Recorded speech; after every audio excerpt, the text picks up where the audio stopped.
இப்போ பார்த்தோன்னா நம்ம கங்காவும் கன்சீவாக இருக்காங்க. டேட் வந்து தள்ளி போயிருக்கு அப்படின்னு சொன்னேனே வீட்டில் இருக்கவங்க பாட்டி எல்லாருமே ஹாப்பியாகிறாங்க. நம்ம காவேரி சொல்கிறாங்க இல்லை கிட்டு வாங்கி வந்து நம்ம வீட்டிலே செக் பண்ணலான்றாங்க.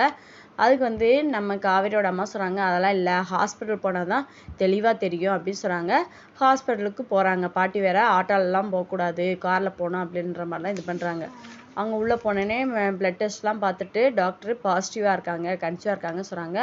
அந்த இடத்துல பார்த்தோம்னா நமக்கு குமரன் வந்து ஜங்கு ஜங்கு ஜங்குன்னு பயங்கரமாக குதிக்கிறாரு, ஜாலியாக இருக்கார். வீட்டுக்கு வந்தோடனே இந்த விஷயத்த வீட்டில் இருக்கவங்ககிட்டலாம் சொல்கிறாங்க. எல்லாரும் காவேரி எல்லாரும் ஹாப்பி ஆயிடுறாங்க.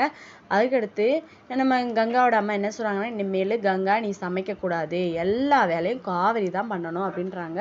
அந்த சொல்லிட்டு இருக்கிறப்பே குமரன் வந்து அப்படியே நம்ம காவேரியை பார்க்குறாங்க. ஏன் காவேரியும் கன்சீவாக தான் இருக்கா, இது உங்களுக்கு தெரியாது, அவளும் பாவம் தானே அப்படின்னு சொல்லிட்டு குமரன் வந்து ஒரு மாதிரியா பார்த்துட்டே இருக்காங்க.